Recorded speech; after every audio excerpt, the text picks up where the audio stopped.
नमस्ते श्रोताओं, जय माता दी। आज नवरात्रि के 7वें दिन माँ कालरात्रि का पूजन किया जाता है। इस दिन साधक का मन सहस्त्रार चक्र में स्थित होता है। ये दुष्टों का संहार करती है। इनका रूप देखने में अत्यंत भयंकर है, परंतु ये अपने भक्तों को हमेशा शुभ फल प्रदान करती है। इसलिए इन्हें शुभंकरी भी कहा जाता है। इनका वर्ण काला है व 3 नेत्र है। माँ के केश खुले हुए हैं और गले में मुंड की माला धारण करती है। ये गंधर्व की सवारी करती है। इनके नाम का उच्चारण करने मात्र से बुरी शक्तियाँ भयभीत होकर। श्रोतागण, अब जानते हैं माँ कालरात्रि की कथा, पूजा विधि, मंत्र एवं प्रिय भोग। माँ कालरात्रि का आराधना मंत्र। ओम जयंती मंगला काली भद्रकाली कपालिनी दुर्गा क्षमा शिवा धात्री स्वाहा स्वधा नमोस्तुते। माँ कालरात्रि का प्रिय भोग जाने। माँ कालरात्रि को गुड़ व हलवे का भोग लगाना चाहिए। इससे वे प्रसन्न होती है और भक्तों की मनोकामना पूर्ण करती है।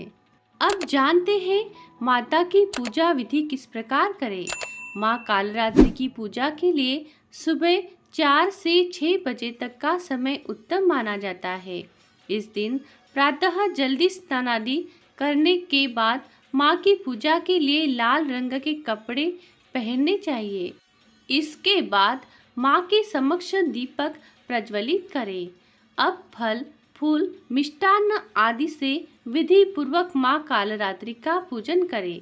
पूजा के समय मंत्र जाप करना चाहिए। तत्पश्चात माँ कालरात्रि की आरती करनी चाहिए। इस दिन काली चालीसा, सिद्ध कुंजिका स्तोत्र, अर्गला स्तोत्रम आदि चीज़ों का पाठ करना चाहिए। इसके अलावा सप्तमी की रात्रि में तिल के तेल या सरसों के तेल की अखंड ज्योति भी जलानी चाहिए। अब श्रवण कराते हैं माँ कालरात्रि की कथा। एक वेणी जपा कर्णपूरा नग्नाखरा स्थिता लंबोष्टि कर्णिका कर्णी तैलाभ्यक्त शरीरिणी वाम पादोलसल्लो हलता कंटकभूषणा वर्धन मूर्धध्वजा कृष्णा कालरात्रि भयंकरी। देवी कालरात्रि माँ दुर्गा का सप्तम रूप है। माता अत्यंत दयालु कृपालु है। यह देवी सर्वत्र विजय दिलाने वाली, मन एवं मस्तिष्क के समस्त विकारों को दूर करने वाली है।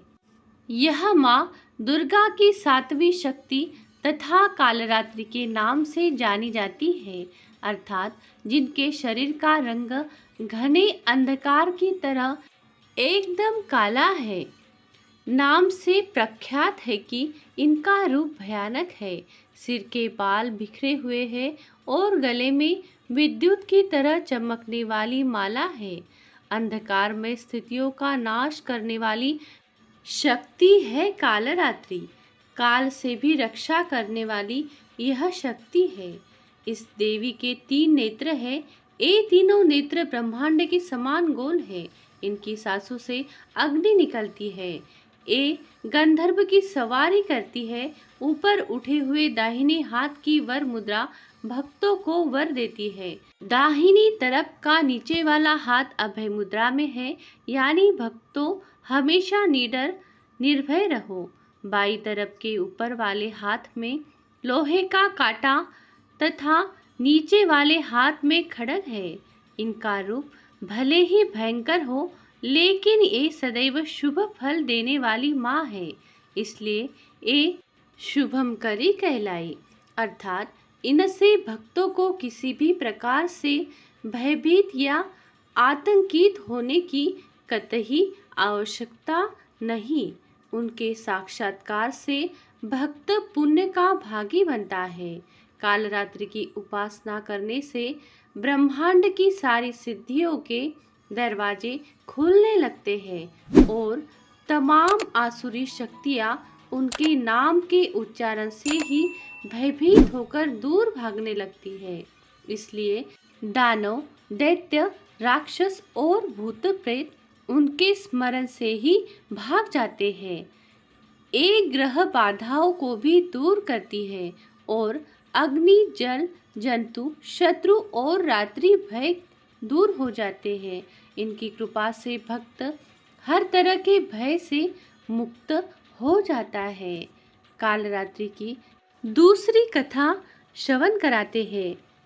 एक पौराणिक कथा के अनुसार एक रक्तबीज नाम का राक्षस था। मनुष्य के साथ देवता भी इससे परेशान थे। रक्तबीज दानव की विशेषता यह थी कि जैसे ही उनके रक्त की बूंद धरती पर गिरती तो उसके जैसा एक और दानव बन जाता था। इस राक्षस से परेशान होकर समस्या का हल जानने सभी देवता भगवान शिव के पास पहुँचे। भगवान शिव को ज्ञात था कि इस दानव का अंत माता पार्वती कर सकती है। भगवान शिव ने माता पार्वती से अनुरोध किया। इसके बाद माँ पार्वती ने स्वयं शक्ति व तेज से माँ कालरात्रि को उत्पन्न किया। इसके बाद जब माँ दुर्गा ने दैत्य रक्त बीज का अंत किया और उसके शरीर से निकलने वाले रक्त को माँ कालरात्रि ने जमीन पर गिरने से पहले ही अपने मुख में भर लिया। इस रूप में माँ पार्वती कालरात्रि कहलाई। माँ कालरात्रि की जय। श्रोतागण, ऐसी ही अलग कथा सुनने के लिए हमारे धर्मी वॉइस चैनल से हमेशा जुड़ते रहिए। चैनल को लाइक करें, श्रोतागण सब्सक्राइब जरूर करें और बेल आइकन वाला बटन भी दबाएं ताकि हमारा नया वीडियो आप तक पहुंच सके।